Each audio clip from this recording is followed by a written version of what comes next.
Have you been briefed on the deal? Do you have any understanding of what this deal looks like? No, not yet. It's confidential. It came up very late last night or early this morning, so we don't have any information yet. I don't have any information. Right, you don't have any information. Do we know whether pensions are on the table? Do we know whether some of these key red lines that the government has talked about? Yeah, some of the key red lines might be on the table, like the different mix on VAT, regarding the three stages or the three layers of VAT.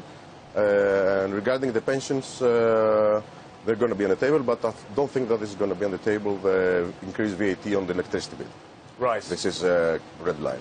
What about an increase in taxation on large companies? What about an increase in taxation on wealthy individuals? This mix is going to be on the table. This concerns about 10,000 different companies, and the annual income projected will be more or less 100 million. Do you get a sense? This 4%, 3% increase. Okay. Do you get a sense that the government, that Mr. Tsipras, wants to do a deal?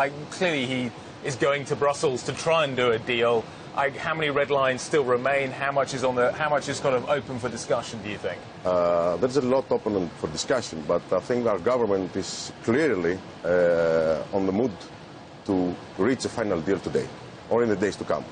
We want the deal, and of course we're discussing. We're backstepping a little bit on our red lines, but the same does the European creditors as well. They're backstepping a lot. So this is for the first time after 5 years that we have actually tough, bloody negotiations. Right. So this is something very difficult, and I think that this is going to be a good outcome for all the parties. But we need to say some truth, because today, as we speak, the European banks are still exposed to Greek debt. German banking system and French banking system accumulated, they are exposed to about 160 billion euros. Plus the Target 2, if you know, Target 2 is the interbanking consolidation. Germany is exposed to the periphery for about 550 billion. So what I'm saying is only the Greek debt is kind of very dangerous to everybody. And since we transferred illegally the debt from the markets to the European taxpayers, this is completely illegal. This is completely out of our minds. Is debt restructuring? Your government has asked for debt restructuring. Yes. Is debt restructuring going to happen? Do you expect it to be part of the deal that gets done in Brussels, or do you think that that's further down the road? This is a conditionality that we put on the table. Right. Because without having a viable debt or debt to GDP, or not just a ratio, we're not talking about numbers or ratios. Yeah. That needs to be restructured. This is kind of a conditionality set by our government. So we need to have OSI, we need to have official... We have three kinds of debts. One is the intergovernmental debt, 53 billion. The second one is EFSF or ESM, 142 billion. This is already dispersed. And the remaining 220 billion from IMF, plus some other bonds, holdouts and stuff. So we need to deal with the three kinds of debt divided in three, and deal with its creditor separately. What happens if a deal is done today? What happens if there's a deal done that keeps the situation at least intact at this stage?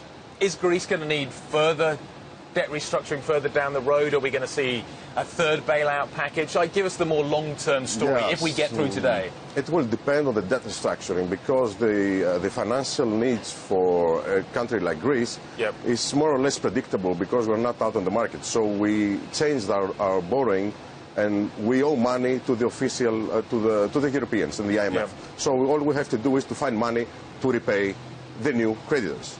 So we're not trying to find money out of the markets to pay the markets again, so to roll over the old debt. So we need to have this debt restructuring and extend some kind of the loans, and also issue perpetual bonds in order to relieve the burden annually and to have the cash flow rolling more smoothly, and add to that the growth package from Mr. Juncker and any other growth package that needs Greece to infrastructure. So this will increase the denominator, the GDP. This is the magical word. You need to get that part of the equation up. This is the most important, to increase the GDP. One final quick question. Yanis Stounaras, the governor of the central bank, issued a statement last week. Is the government and the central bank seeing eye to eye at this stage? How much anger was there within your party, within the government, about what Mr. Stounaras said? Was he right to say what he said? a banker is always a banker. Yeah. A politician You is were a former always. banker. I was a former investment banker, so bankers have a specific way of explaining things. So this is fair, and this I don't blame Mr. Stournaras. He said what he needs to be said. He needed to be said, saying at this time. Yeah. But politicians do not always understand the financials and the numbers. They think that with a simple political decision we can resolve any financial issue. This is not always the truth.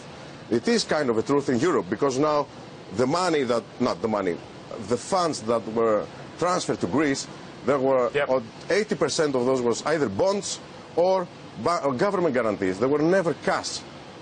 They never lent us cash money, and they charged interest, which was kind of illegal. So we need to put everything on the table, and I don't blame Mr. Stournaras, and I either don't blame the government, because there needs to be a better understanding.